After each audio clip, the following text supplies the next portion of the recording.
최강 시사와 함께하고 계십니다.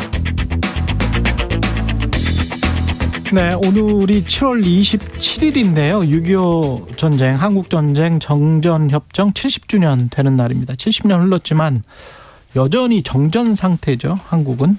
한반도는.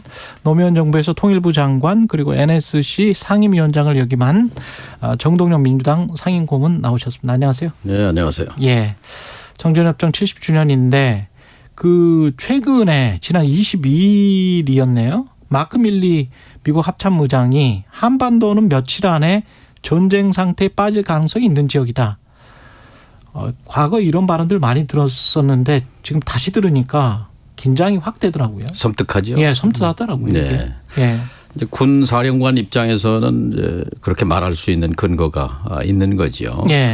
말하자면 즉시 대응 태세, 지금 북도 그렇고 남도 그렇고 한미동맹 강대강으로 맞서고 있는 건데, 문제는 이제 군 사령관으로서는 이제 목표가 완벽한 대응 태세 준비에 있는 거잖아요. 그렇죠. 그런데 정치 지도자의 역할과 관점은 달라야죠. 그러니까 어떻게 평화를 관리하고 위기를 관리하고 평화를 만들 것인가 하는 것이 이제 정치 지도자의 역할일 터인데, 그것이 안 보이는 것이 안타까운 거죠. 위기를 관리하고 평화를 만드는 게 정치 지도자의 덕목인데 그렇게 해야 되는데 지금 현재는 그렇게 못하고 있는 겁니까? 오히려 지금 외교 안보에 관한 일련의 행보가 강대강을 더욱 부추기고 긴장이 고조되는 방향으로 움직이고 있기 때문에 이것은 지금 우리 국민들은 설마하지만 사실은 지금 지구상을 둘러보면은 최대 화약고는 한반도거든요.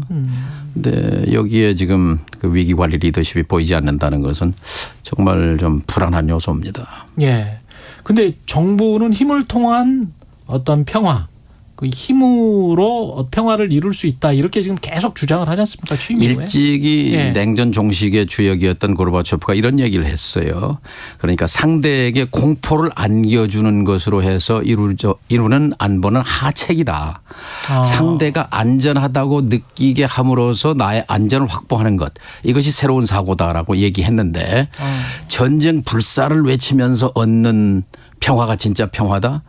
그건 궤변입니다. 그럼 핵잠함이나 이런 데 이제 탑승을 하고 그랬었지 않습니까? 대통령이? 상대에게 어떤 북한을 괴멸시킬 수 있는 정도의 이제 전력이잖아요. 잠수함 하나가. 그런 것들 통해서 이제 어떤 심리적 안정을 느낄 수가 없다. 지금 비정상이죠. 말하자면 과거의 냉전 시대에 그게 지금 한반도에서 복사판인데요. 과거 냉전 시대에는 그러니까 수만 개, 12,000개씩 2만 개씩 갖고 있는 핵무기를 가지고 너희가 나를 건드리면 나도 너희를 죽인다. 서로 이걸 상호, 확증, 파괴라고 불렀잖아요. 상호는 이제 M입니다. M, mutually. 확증은 이제 A예요. A는 assured, 확증. D는 이제 파괴는 이제 destruction. 이걸 MAD거든요. 공교롭게. 미친 거네요. mad. 미친 짓이거든요. 근데 미친 세상을 세월을 넘어서서 탈냉전으로 왔단 말이죠. 30년. 이 탈냉전의 시기의 시발점이 독일 통일 아닙니까? 베를린 장벽의 폭격.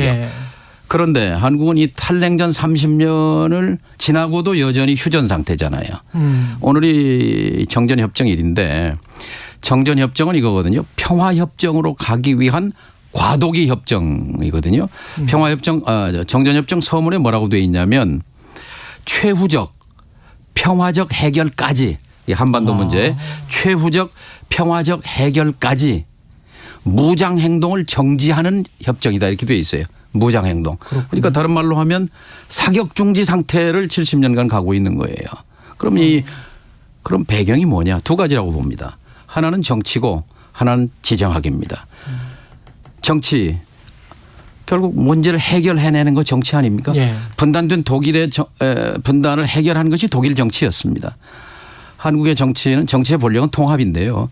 국민 통합, 더 나아가서는 이제 분단의 통합인데, 국내 정치의 남북 문제를 종속시켰죠. 국내 정치를 이용해서 정권 때마다 출렁거렸지 않습니까? 지금 극단적인 현상을 보고 있는 거죠.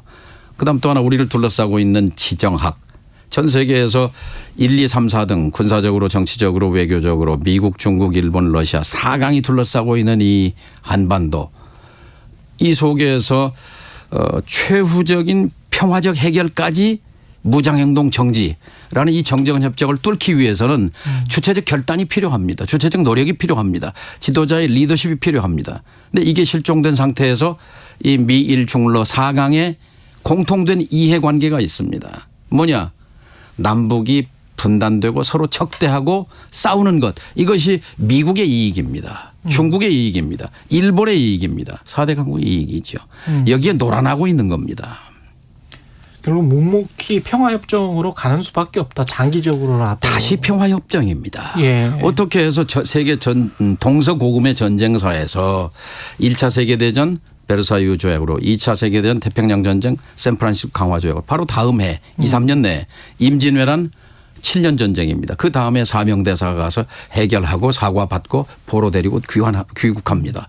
자, 70년 동안 이 문제를 해결 못한 정치의 무능함 이 주체의 결여 이것을 다시 한번 반성해야 하는 윤 대통령이 오늘 이 시점에서 새겨야 할 것은 오늘을 평화의 출발점으로 다시 한번 새겼으면 좋겠습니다.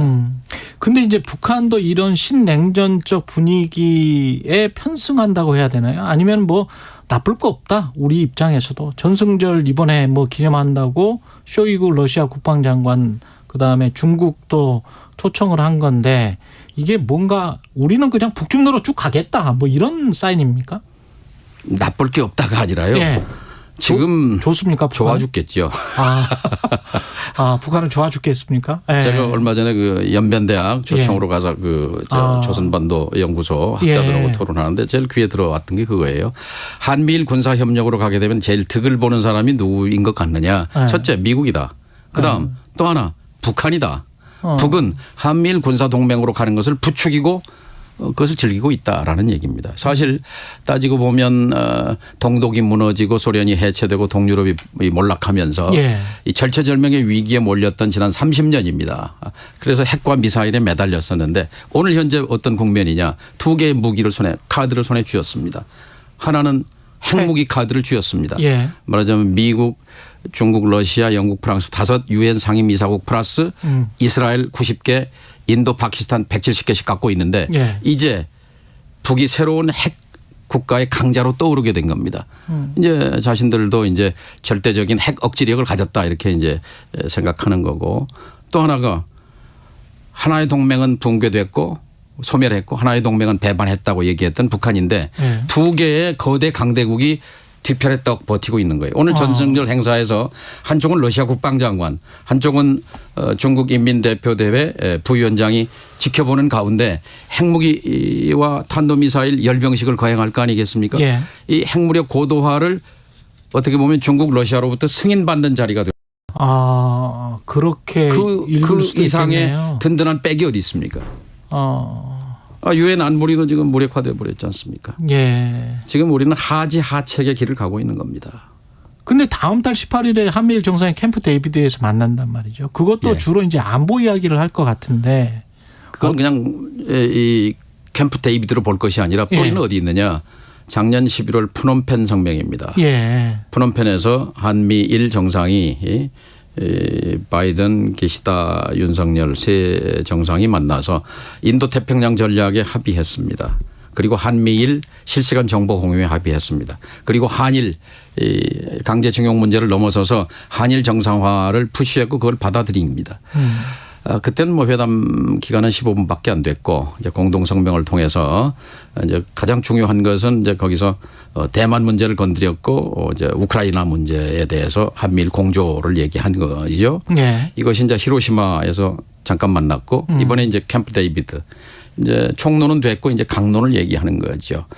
그러니까 대만 해협의 평화와 안정 문제가 거론될 것이고 우크라이나에 대한 군사적 지원 문제가 거론될 것이고 한미일 삼각협력을 넘어서서 한미일 미사일 협력이 거론될 겁니다. 미국의 MD망 미사일 요격망에 이제 본격적으로 참여하는 거죠. 사드 정도가 아니라 미국의 그러니까 중국 견제 봉쇄 억제 전략의 천병으로 나서는 것을 공식화하는 회담이 될 겁니다. 우리한테 좋을 게 없습니까? 그렇게 되면? 이렇게 가면은 우리는 뭐 이제 꿈에도 소원은 통일이라는 노래를 들은 지가 오래됐는데요. 예. 통일은 고사하고 평화 지키기, 평화 만들기가 멀어지는 그런 국면에 접어들게 됩니다. 일상적인 안보 불안 속에서 시달리게 되면 결정적으로 경제에 타격이 옵니다. 러시아하고 우리가 경제 협력할 수 있겠습니까? 더 이상? 중국의 시장을 놓치고 얼마 전에 최태원 대한상의 회장인가요? 예. 중국 시장을 잃어버리고 어떻게 한국 경제의 활로를 찾는가. 이것이 우리 경제계의 지금 비명입니다. 그 소리를 윤 대통령이 들어야 합니다. 예. 근데 김영호 통일부 장관 후보자가 김정은 정권 타도를 외쳤던 사람이란 말이죠. 예. 그럼 통일부 장관이 뭐 될 것 같아요. 물론 국회에서는 뭐 청문회 보고서는 제출 안 할 것 김영호 같긴 내정자 개인의 문제라기보다는 윤 대통령의 머릿속에 예. 남북 대화, 교류 협력 이 존재 이유, 통일부의 존재 이유를 지우고 싶어 하는 거죠. 사실 제가 31대 통일부 장관 겸 NSC 위원장입니다만 많은 통일부 장관을 하셨던 분들이 모욕감을 느끼리라고 생각합니다. 생각해 보니까 통일부 장관이 NSC 위원장을 한 것도 상징성이 있네요. 제가 처음이었습니다. 예. 그러니까 그러네요. 외교부는 워싱턴을 중심으로 그렇죠. 사고하는 거고 예. 국방부는 이제 주적 개념으로 북을 보는 것이고 통일부는 이런 걸 포괄해서 남북의 긴장 완화, 평화 통일로 가는 길을 닦는 것이 역할인데 이걸 포기하겠다는 것은 우리 국민의 동의가 필요합니다. 우리 국민이 이제 통일은 필요 없다. 이제 뭐 북진 통일이다. 이름은 모르겠습니다만은 지금 일방적으로 이렇게 백척간두에 낭떠러지로 밀어놓고 있는 형국입니다. 국민이 눈을 부릅떠야 합니다. 그리고 그 백재권 씨 같은 경우 관상가 풍수지리가라고 하는데 외교안보 얘기할 얘기가 많은데. 예. 외교안보에서 더 덧붙이실 말씀 있으세요? 지금 예. 그러니까 우리가 지금 눈을 크게 뜨고 우리가 어느 방향으로 가고 있는지 미국의 핵 미사일 잠수함이 부산항에 들어오면 그것이 우리 안보를 튼튼하게 해 주겠는지. 예. 근데 여기서 한 가지 분명한 것은요. 북한이 과거의 북한이 아닙니다. 2019년까지의 북한과 2020년 이후의 북한을 구분해서 봐야 합니다. 2019년까지의 북한은 핵무력을 고도화하면서도 그러나 미국의 적대시 정책 포기 그리고 북미 관계 정상화의 최우선 목표를 두고 예. 그러니까 협상용 카드로서의 북핵의 존재 이유가 있었죠. 예. 그런데 이제 그걸 접은 거지요. 하노이 이후에 접은 예. 거죠. 그래서 핵을 국가 운영의 중추에 두고 예. 핵을 통한 정치, 경제, 외교, 군사 핵국가로서의 정체성을 질주하고 있는데 여기에 맞서서 우리가 북의 핵을 내려놓게 하는 노력을 포기하고 강대강으로 맞서는 것 그것은 북이 원하는 바지 지금 윤 대통령은 착각이죠.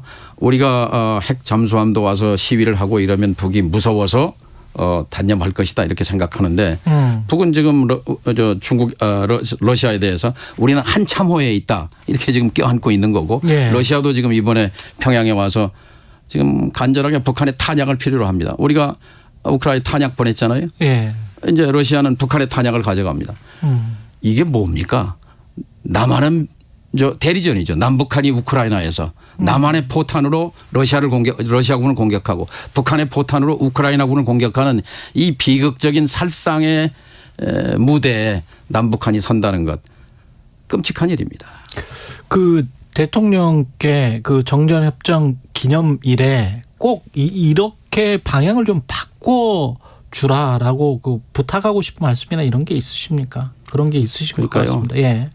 분단국의 대통령 아닙니까? 예. 우리는 나토에 초청받았던 호주, 뉴질랜드, 일본, 한국 네 나라 그걸 자랑스럽게 생각합니다만 거기까지는 좋지만 호주, 일본, 뉴질랜드 결정적으로 다른 게 있습니다. 우리는 분단국가입니다.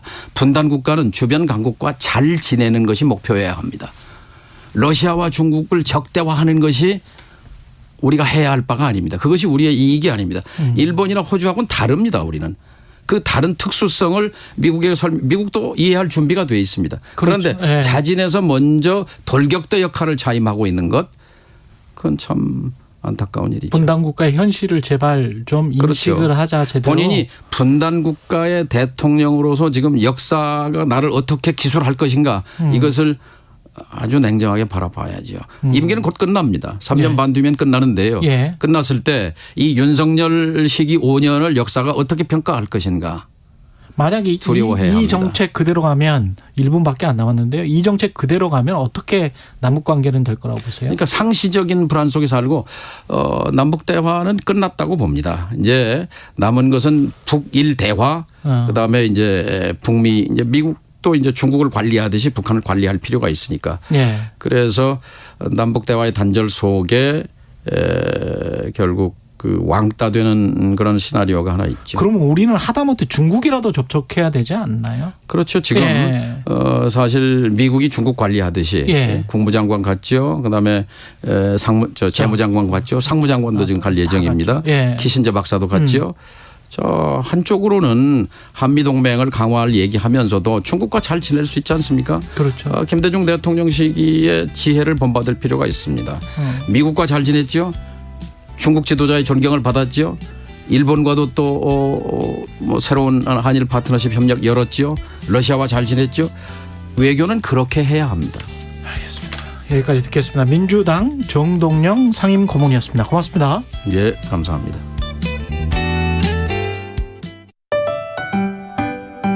(2023) KBS 1라디오 연중기획 낮은 목